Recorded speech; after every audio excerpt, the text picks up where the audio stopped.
Good morning, everyone, and welcome to our Heavenly Parent Holder Community, Oceania Hundoke.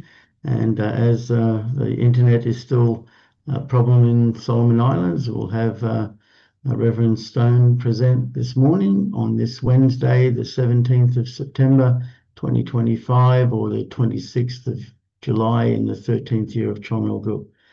So thank you all for coming, and let's begin with a bow to our true parents of heaven, earth, and humankind, Chanji Jampuninge, Jambe,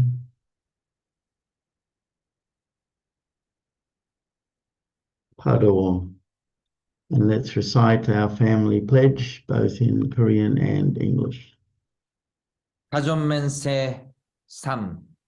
전율급 주인, 우리 가족은 참 사랑을 중심하고 4대 심정권과 3대 왕권과 판조권을 완성할 것을 맹세하나이다. Family pledge number 3. Our family, the owner of Chomilguk, pledges to perfect the 4 great realms of heart, the 3 great kingships, and the realm of the royal family by centering on true love. Thank you, and I'll just share again Father's prayer. Loving Heavenly Parent, today is 20th May 1984, but actually it is to be considered one with 16th May, when at 12:54 a.m. I declared the day of the love of God. Through the unity on the family level expressed then at East Garden, today can be connected with that day of historical declaration. Heavenly Parent, please come and dwell amongst us now, because of the unity between true parents on earth and Heavenly Parent, Shunjin and Jesus in the spirit world. All 120 nations in the spirit world and all 120 nations on earth now have the right to resurrection. Due to satanic love, we lost the sovereignty of God. But now at this historical peak of Tangam, centering on the love of true parents and the love of God, we restore this lost historical heritage and are able to declare the day of the love of God. O Heavenly Parent, O Earth, I proclaim that we stand united in the Xinjiang territory with one mind and one ideal. May Heavenly Parent, true parents, true children, and all blessed families be united, centered on the sovereignty of God's love. Let us form one heritage and march forward together. May this day be one of great dignity. Please accept this declaration in which I proclaim the day of the love of God in the name of Heavenly Parent and true parents, Arju, Arju, Arju. Thank you. Let's give a warm welcome to Reverend Stone as he shares this morning.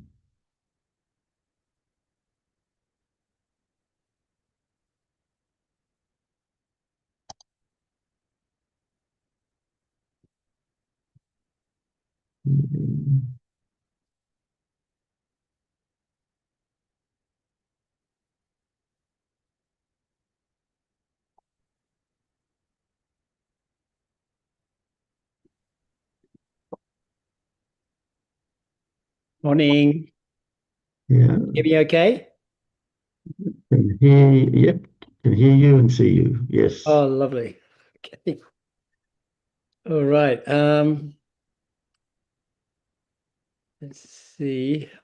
Unfortunately, I can't see my own presentation at the moment. Can you see my presentation? Yes. You can see worship God in spirit and in truth. Yeah, and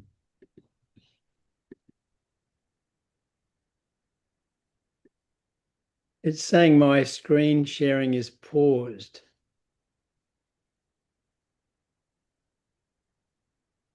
yeah. Just a sec, share.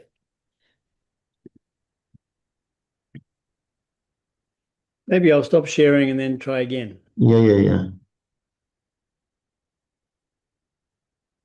Oh yeah, that looks better for me now. Yeah. Is that okay? Yeah, I can see it. Yeah. Oh, terrific. Okay. Well, good morning, everyone. Thank you for coming to Hundoke this morning. I think some of you might be pretty tired. We had a Chonchim prayer last night as a special prayer for True Mother, who will be going for some kind of interrogation. I think it's maybe tomorrow. Anyway, it was to really pray for protection of True Mother. So thank you, everyone. The topic of my Undake this morning is worship God in spirit and truth. And it's really based on what True Mother's been saying a lot. She says this a lot, we have to worship God in spirit and truth. And of course, we know that originally came from Jesus, who 2,000 years ago said the same thing. In John 4:23, Jesus said, "But an hour is coming, and now is, when the true worshippers will worship the Father in spirit and truth. For such people, the Father seeks to be his worshippers." I'll talk about the context of that in a minute when Jesus was speaking to the Samaritan woman. But let me just read also from Divine Principle, which is also talking about the same thing. So this is in the introduction. Well, considered from the viewpoint of the intellect, the human fall represents humanity's descent into ignorance. People are composed of two aspects, internal and external, or mind and body. Likewise, the intellect consists of two aspects, internal and external. In the same way, there are two types of ignorance, internal ignorance and external ignorance. Internal ignorance in religious terms is spiritual ignorance. It is ignorance of such questions as what is the origin of human beings? What is the purpose of life? What happens after death? Do God and the next world exist? What is the nature of good and evil? External ignorance refers to ignorance of the natural world, including the human body. It is ignorance of such issues as what is the origin of the physical universe? What are the natural laws governing all phenomena? This is like a representation of this I found in the kind of DP presentation, and but it's pretty good to explain, like in a picture, what that was saying. Of course, it's in reference to the need for a new truth, but it's saying that human beings divided into mind and body, and so that's like the spirit self and the physical self.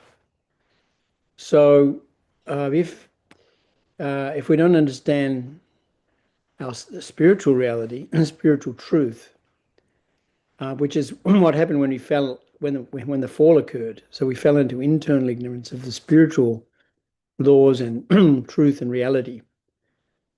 Then God created religion to guide us back to understanding very gradually, I think, internal truth, the nature of God, those things we just read. The next world, the spirit world, what's the purpose of life, and so on, what is good and evil. At the same time, of course, due to the fall, we fell into external ignorance, which is connected to the physical reality, which is connected to our body.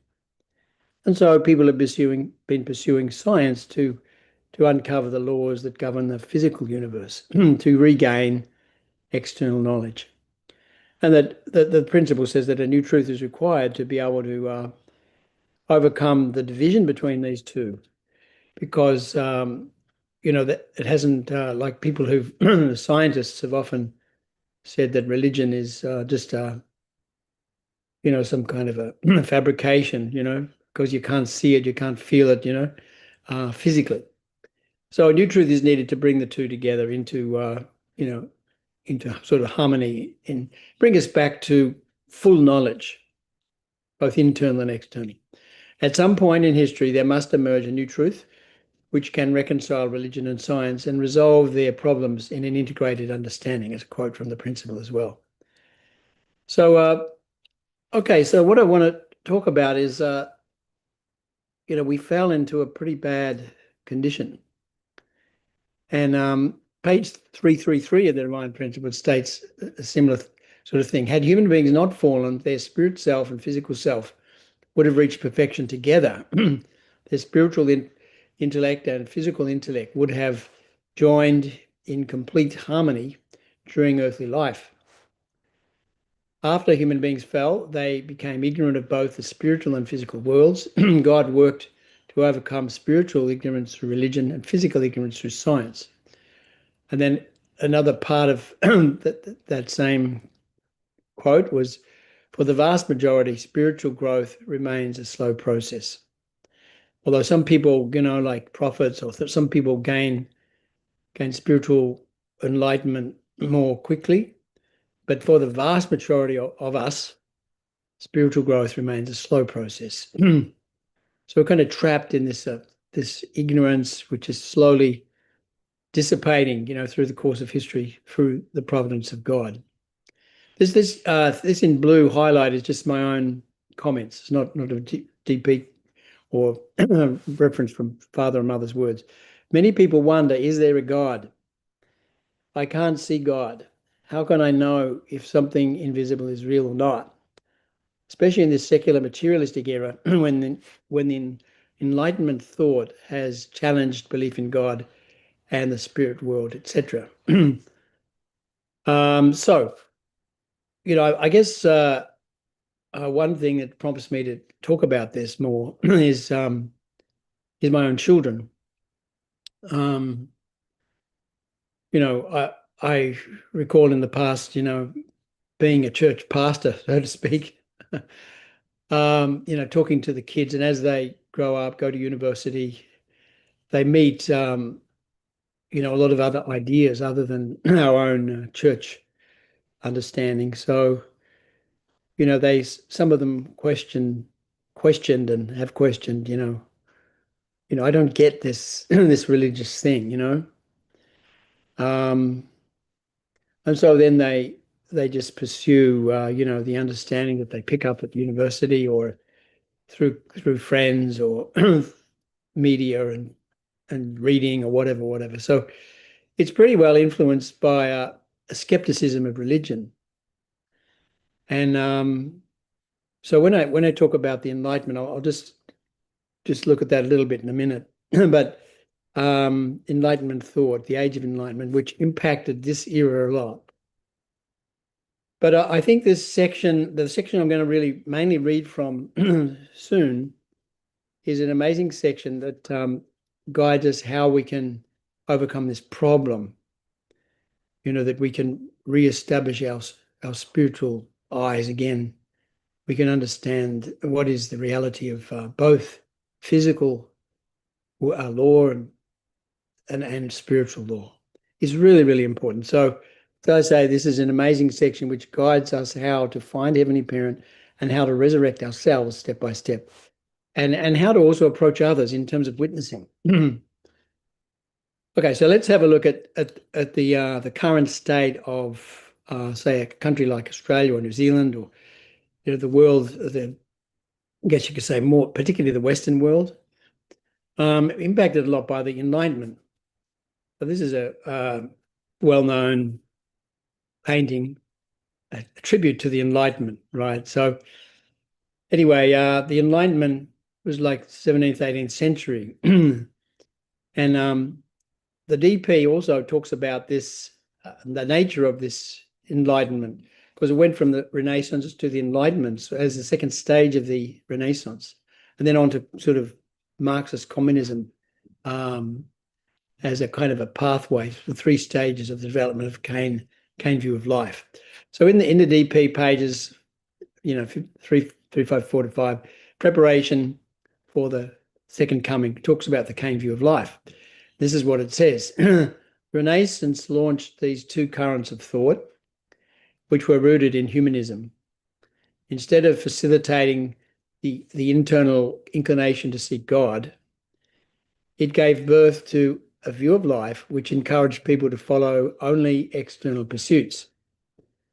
This blocked their path to God and led them towards Satan's realm. For this reason, it is called the Kane view of life. by the turn of the 18th century, the Kane view of life had broken down the verities enshrined by history and tradition. All matters in human life came to be judged by reason and empirical observation. Anything deemed irrational or otherworldly, including belief in God, in the God of the Bible, was thoroughly discredited. People's energies were narrowly directed towards the practical life.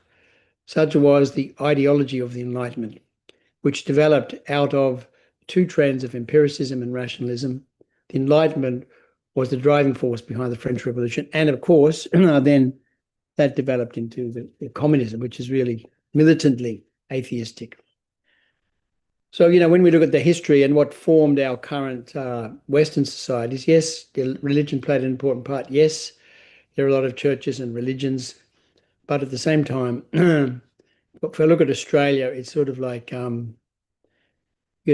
publicly, you don't talk about religion. The two topics you don't talk about are religion and politics. Sort of like, anyway, it's sort of something that people avoid. And a lot of people think that it is irrational, otherworldly, and, that's the way they view it. So I feel it's really influenced by this, Enlightenment thought. So how do we address this? And this next passage is really beautiful in a way that it talks about how we can understand how to gain knowledge. We're talking about comprehensive knowledge of both spiritual and physical reality. As it says, internal intellect, external intellect. So we can't just be trapped in the external and then think that it's not even sensible to talk about or think about the internal. So this really, really highlights that issue clearly. And I think it's a great help for us, because particularly now we're trying to enlighten our spiritual side. Particularly through the Chonchimon prayers, the whole Chompong Providence, and this is Mother is stressing spirit and truth. So we need to understand how to gain, to uplift our spirit, uplift our ability to connect to God, and to have a much more holistic understanding of what is real, bring about a better understanding of the way God created things. So here we go. Section 5, this is the last days, the new truth in our attitude. I'll just go through this and perhaps make a few comments on the way. So the last days and the new truth. Fallen people have been overcoming their internal ignorance by enlightening their spirituality and intellect with spirit and truth. John 4:23 through religion. Truth may be divided into two types: internal truth as taught by religion, which helps people overcome internal ignorance, and external truth as obtained through science, which helps people to overcome external ignorance. Accordingly, we can discern two types, two aspects within intellect: the internal intellect awakened by internal truth, and the external intellect awakened by external truth. Religions develop as an internal intellect, as the internal intellect pursues internal truth, while science advances as the external intellect pursues external truth. So here we go. This is the quote from the Bible that we referenced a bit before. John chapter 4, Jesus speaking to a woman from Samaria, which Jews normally would not do, at Jacob's well. Verse 20 says, "Our fathers worshipped on this mountain." This is the woman. "But you say that in Jerusalem is a place where people ought to worship." And then Jesus said to her, "Woman, believe me, the hour is coming when neither on this mountain nor in Jerusalem will you worship the Father. You worship what you do not know. We worship what we know, for salvation is from the Jews. But the hour is coming and is now here when true worshippers will worship the Father in spirit and truth, for the Father is seeking such people to worship him. God is spirit, and those who worship him must worship in spirit and truth. The woman said to him, I know that the Messiah is coming, he who is called Christ. When he comes, he will tell us all things. And Jesus said to her, I who speak to you am he. So really beautiful little passage in the Bible.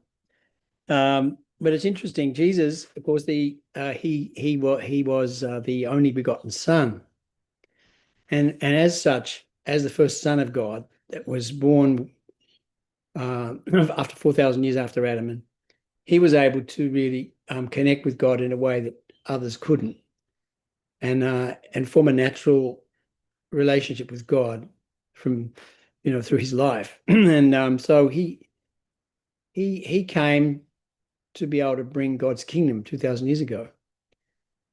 And he explained that we need to worship God in both spirit and truth. It's not a matter of where, a temple somewhere in Jerusalem or, some kind of physical place where you go. He said, no, we in other words, we've always got to be with God. And therefore, there's two aspects of ourself, both understanding the spiritual reality and being able to relate moment to moment with God, and our understanding of the external environment and worlds and laws of nature, are needed at this time. So he was starting and launching the kingdom, really. And Mother is the same, because she is the only begotten daughter. Okay, so she's saying exactly the same thing and stressing exactly the same thing.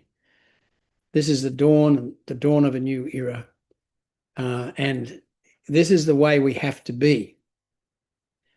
And so all the Old Testament ways, New Testament ways, actually we've got to transcend them, and we've got to live with God on earth, every one of us. So this is a kind of a very significant message, I think, that Jesus was saying, and the Mother is saying as well. I'll continue with this DP passage. And spirit in this context denotes the inspiration of heaven. Cognition of a spiritual reality begins when it is perceived through the five senses of the spirit self. These perceptions resonate through the five physical senses and are felt physiologically. Cognition of truth, on the other hand, arises from the knowledge gleaned from the physical world, as it is perceived directly through our physiological sense organs. Cognition thus takes place through both spiritual and physical processes. Now, this is really important. In order to have a comprehensive understanding of reality, and which is cognition. What is cognition? This is once again, it's in blue, meaning it's just a definition that I found. Cognition is the mental processes involved in acquiring knowledge and understanding. We need to understand both physical things and spiritual things. So in acquiring knowledge, actually, it says cognition thus takes place both through both spiritual and physical processes. Whereas the enlightenment, like the Cain view of enlightenment, is like you can only gain knowledge through physical processes. Hey, this is wrong. It's incorrect.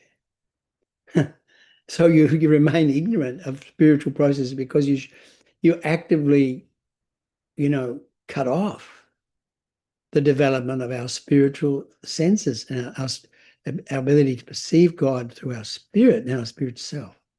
So this is a fundamental mistake. It's a huge mistake. Cognition thus takes place through both spiritual and physical processes. I'll continue on here. In human beings become complete only when their spirit self and physical self are unified. Thus, the experience of divine inspiration gained through spiritual cognition and the knowledge of truth obtained through physical cognition should become fully harmonized and awaken the spirituality and intellect together. It is only when the spiritual and physical dimensions of cognition resonate together that we can thoroughly comprehend God and the universe. This is an amazing paragraph, But the conception that flows out of some of the main Enlightenment thought that's impacting our universities, that's impacting our children, it's impacting our nations, is actually fundamentally problematic, because we're thinking that the only way you can understand reality is through like the sciences. So okay, let's continue. God thus assists ignorant, fallen people to elevate their spirituality and lighten their intellect through spirit and truth. By these means, God conducts his providence to restore people to the original state before the fall. In the course of history, people's spiritual and intellectual levels have gradually been elevated due to the merit of the age in the providence of restoration. Hence, the quality of spiritual experience and the depth of religious and scientific knowledge have risen accordingly. Spirit and truth are unique, eternal, and unchanging.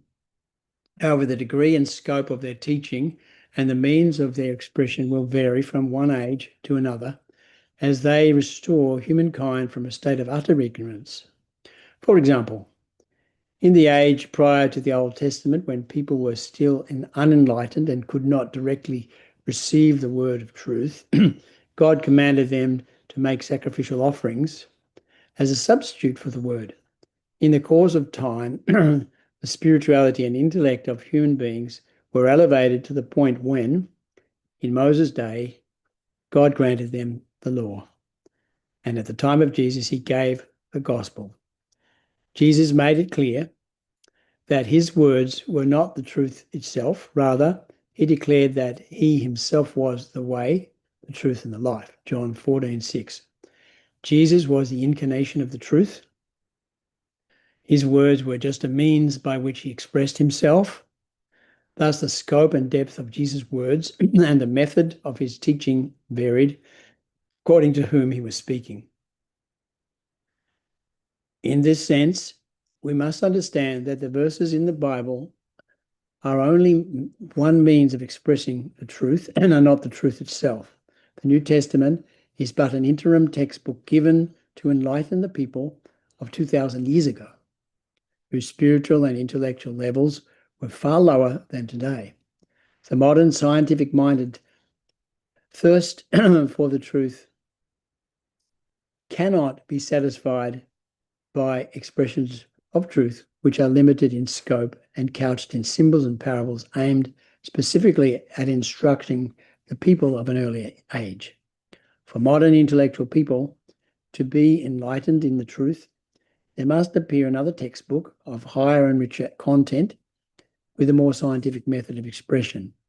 We call this the new truth. This truth, as discussed previously, must be able to reconcile science and religion as one united undertaking in order to overcome the internal and external aspects of people's ignorance. Now, this also highlights another thing that we come across, particularly witnessing to Christians. They have a wrong concept of the Bible, and it's hard to really break through. So this concept, I think came about during the Protestant Reformation, and breaking free from the Catholic position, which was very hierarchical, and there was corruption in the clergy and so on, and people didn't even have access to the Bible. But then those that came out at that time, as leaders of the Protestant Reformation, they some of them made a wrong concept that the Bible is the truth itself. This is it. And so, they judge anybody who, but the problem was, of course, there's so much ambiguity in the Bible and many things that are not clear enough, symbolically presented. So many factions developed. So correct understanding of what the Bible is really important. And how can we get this across to some particularly fundamentalist Christians? Okay. Let us examine some other reasons a new expression of truth must appear. The Bible, as was noted, is not the truth itself, but rather is a textbook teaching the truth. It renders important parts of the truth in symbols and parables. Since these are open to various interpretations, there have arisen numerous disagreements among believers, causing them to divide into many denominations. The primary cause of denominational division lies in the character of the Bible, not in the people. The strife between denominations will only grow more intractable unless a new truth emerges which can elucidate the symbols and parables obscuring the essential truths of the Bible. Without this new truth, God's providence, which comes through the unification of Christianity, can never reach its goal. This is why Jesus promised that in the last days, he will give us new words of truth. In John 16:25, I have said this to you in figures, the hour is coming when I shall no longer speak to you in figures, but tell you plainly of the Father. So yeah, Christians are stuck with, looking at Jesus was crucified, he was the Son of God. Then the issues of Jesus is God himself. This is one of the big debates a few hundred years after Jesus passed away. And many people today, many Christians conclude that Jesus is God, like the creator God. And then the other problematic, he was meant to die. I mean, wow, the Son of God coming into the satanic world was murdered, and put to death unjustly. So, but this is not the understanding that Christians have. Really, really. So people, as it's saying, the nature of the Bible itself is really the source of many, many problems.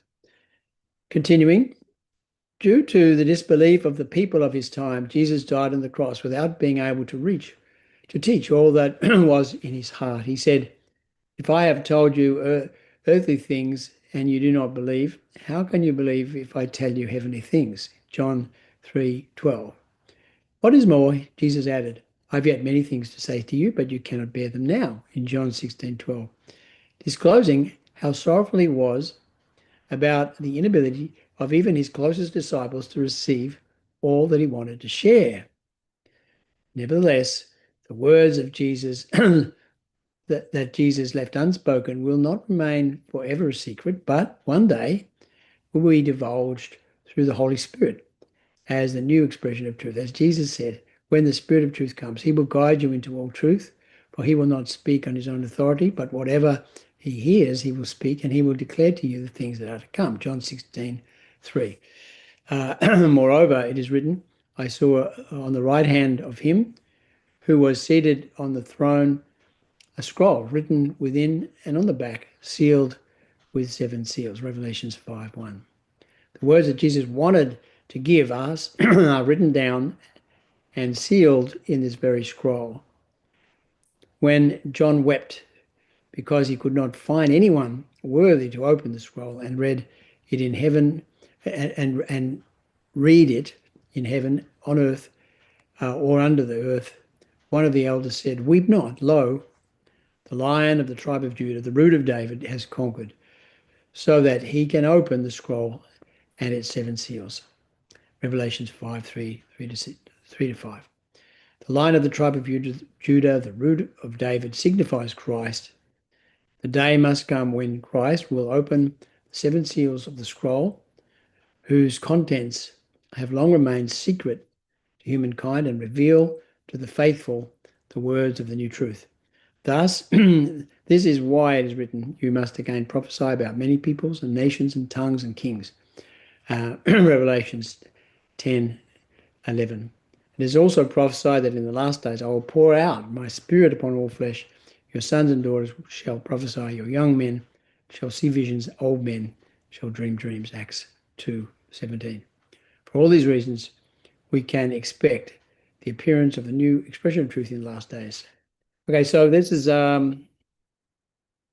Jesus couldn't really, 2,000 years ago, reveal all that he wanted to reveal, because of the state of the ignorance of the people, perhaps spiritual immaturity, many, and then, I guess other factors like, I don't know, persecution, different things. So 2,000 years later, he found Father. And Father was able to open up his spiritual senses, commune directly with Jesus. And I'm sure, not all, but a lot of things that were revealed, particularly about Jesus' mission, about Jesus' essence, about the nature of the crucifixion, and the reception that Jesus received at the time. All these things came out as Jesus, I'm sure, was able to speak directly to Father, just explain everything, and Father was able to pick it up, and of course we learn about it in the divine principle. So this is all unfolding, and then that's what they call the last days, when all this takes place. So just a bit more. Our attitude in the last days. So when we examine the progress of history in the providence of restoration, we find that a new dispensation begins when the old dispensation is about to end. Accordingly, the beginning of the new overlaps the conclusion of the old. As darkness falls on the old history, a new history is already dawning. At such a time, the good and evil sovereignties, which had their origins at the same point, yet pursued contrary purposes, and have borne their fruits on the world level, come to the point of intersection. Hence, those who live in this period suffer internally from anxiety, fear, and confusion due to the absence of a guiding ideology or philosophy. They suffer externally from strife and battles fought with fearful weapons. In the last days, disasters and devastation will abound, as Jesus spoke, for nation will rise against nation and kingdom against kingdom, and there will be famines and earthquakes in various places. Matthew 24:7. So, hey, isn't this the world we're looking at right now? And so this is amazing, I guess, snapshot of the world we're living in right now. We're at this intersection, with, I guess there's the Cain view of life, the Abel view of life in great, conflict. Spiritual war is going on. The spirits are returning to be resurrected at this time, and they're influencing us and all people. So this is an amazing summary of our current situation. In the last days, it is inevitable that such devastation will take place in order to vanquish the power of evil and erect the rule of good. In the midst of such wretchedness, God, without fail, will establish the center of the emerging good sovereignty in order to usher in the new age. Noah, Abraham, Moses, and Jesus were among those whom God raised as his central figures of their respective new eras. Today, at this historic transition period, we must find the person whom God has designated as the central figure of the new dispensation in order that we might participate in this new age and give honor to God's wishes. And that's exactly what we have in True Parents, and now centering on True Mother. So Mother is facing great challenges now, even this week. But we must be really united with her, praying for her deeply. And this is where the salvation of the world has to take place, through this direction. So it's interesting, and also, as it says there, it says that that is somehow there's some inevitability is there here. In the last days, it is inevitable that such devastation take place in order to vanquish the power of evil and erect the rule of good. So in the divine principle, it says that actually conflict is inevitable, because it's only when good and evil come to confront each other, in a sense, and then of course good must overcome evil, that there is advancement towards God's kingdom. So the providence of the new age does not, did I do that one? Yes, I did. Oh, maybe. Okay, anyway, I'll read this. The providence of the new age does not begin on the ashes of the old age.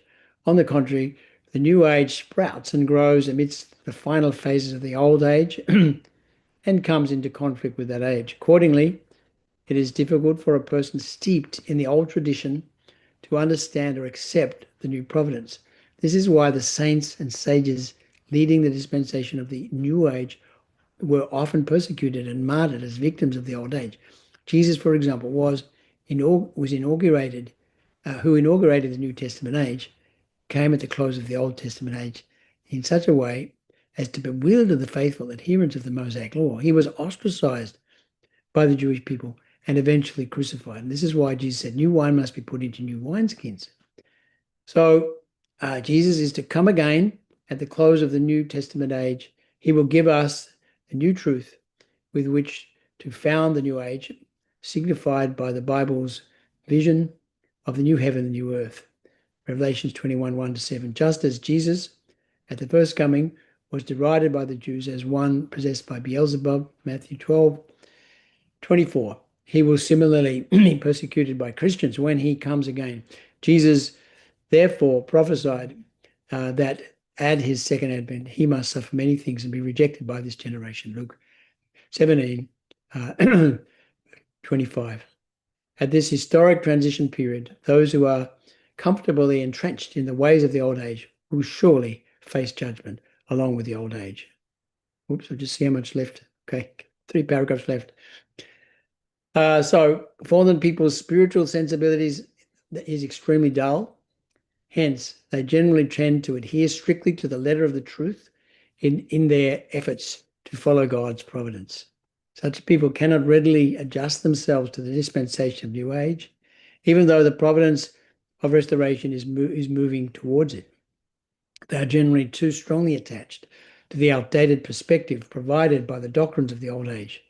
This is well illustrated in the case of the Jewish people of Jesus' day, who were so attached to the Old Testament that they could not respond to Jesus' call to open a new chapter of the providence. In the final, on the other hand, those believers who receive divine inspiration through prayer are able to grasp spiritually the providence of the new age. Even though this may put them at odds with the doctrines of the old age, they will still respond to the promptings of the Spirit and follow the calling of the new providence. Among the disciples of Jesus, there was not one who was overly attached to the Old Testament scriptures. Rather, they all responded to the spiritual experiences which they could sense through their inner minds. In the last days, people who lead an ardent life of prayer or who live by their conscience will feel intense anxiety in their hearts. This is because in their hearts they vaguely sense a spiritual calling and want to follow the providence of the new age. Yet they have not come into contact with the new truth, which can guide them to act accordingly. These are the chosen ones who, once they hear the new truth, will awaken simultaneously in their spirits and intellects by spirit and truth. They will then fully understand God's providential needs concerning the new age and will volunteer with great enthusiasm. So this is a hint as to who the people we should be looking for to witness to. We who are alive today are living in the last days. We should cultivate a humble heart and make the utmost effort to receive divine inspiration through prayer. We should not be strongly attached to conventional concepts, but rather should direct ourselves to be receptive to the Spirit in order that we may find the new truth, which can guide us to the providence of the new age. When we come across this truth, we should ascertain whether it leads us to become one with heaven's guidance. We should examine ourselves as to whether or not genuine heavenly bliss springs forth abundantly from the depths of our soul. Only in this way can we, the seekers in the last days, discover the path of true salvation. So thank you for your kind attention.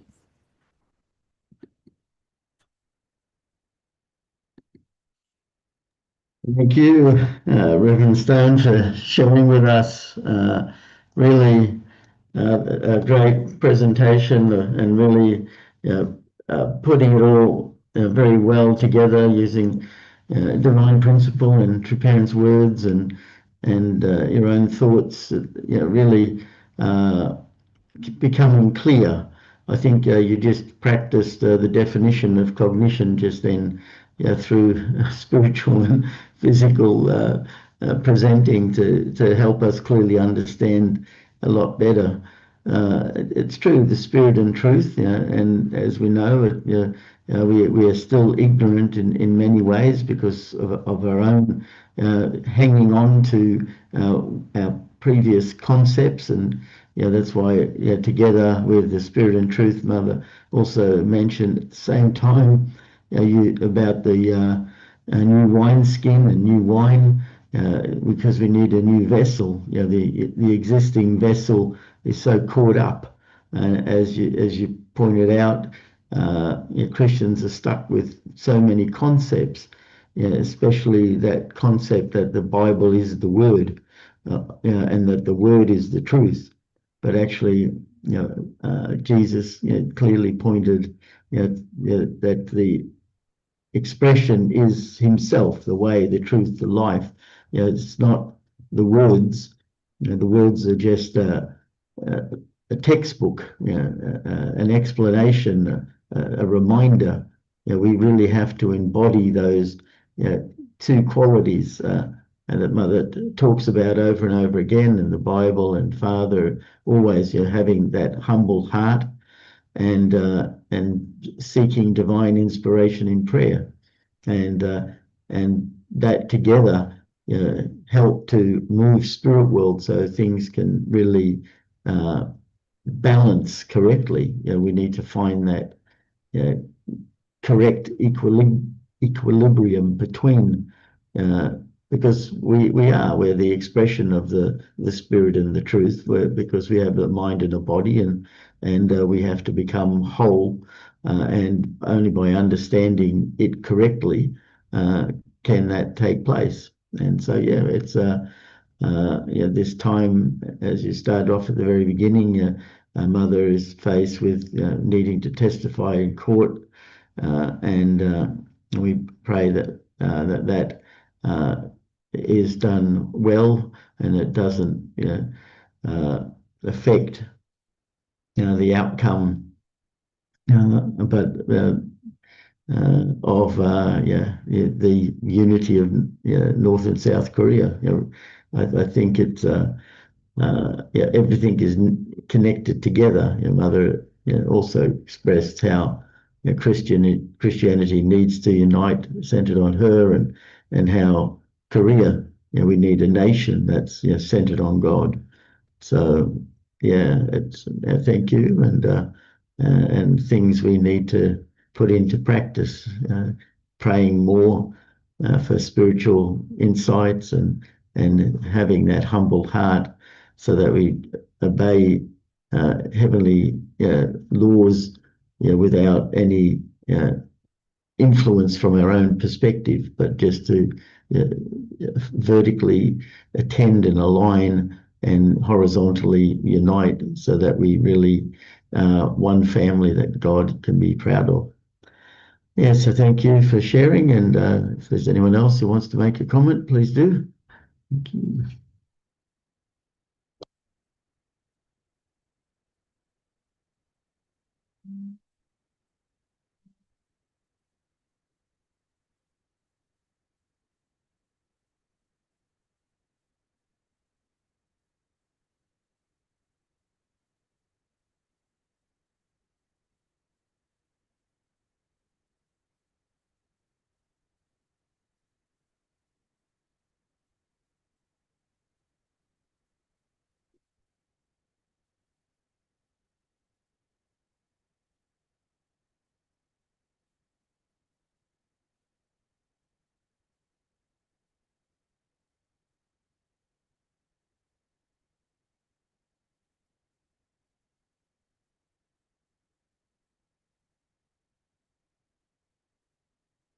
Very good, actually.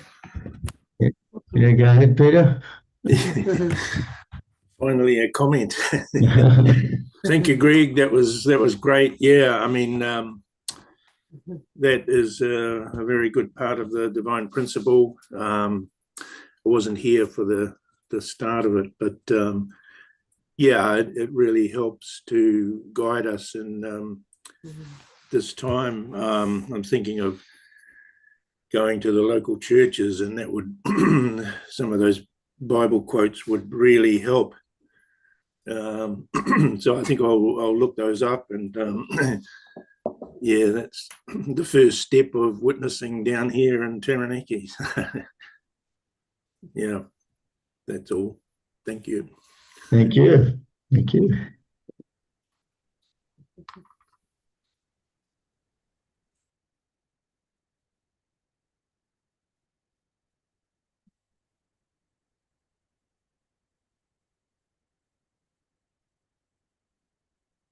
Yeah, I think everyone's still tired from our vigil last night.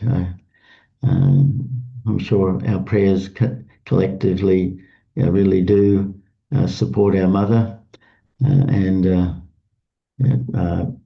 I think let's continue in offering our unison prayers to support mother. So I'll just bring up the screen and we can pray together.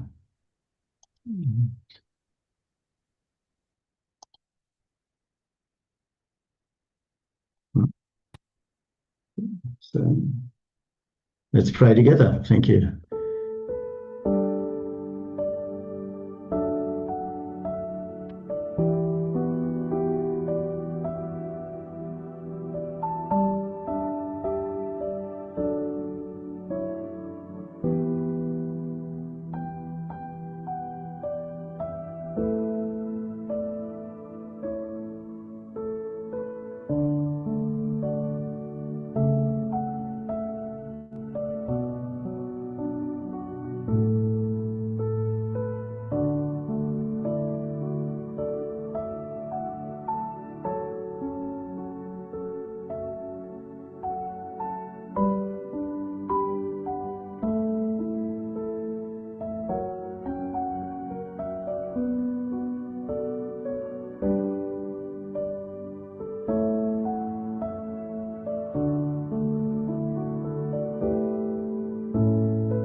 Jew, Jew, Jew. Thank you again, Reverend Stone, for sharing, and I hope everyone has a great day and see you all again tomorrow. Thank you. Yeah. Bye-bye. Bye. Hi, thank you, Greg. Thank you, Greg, today.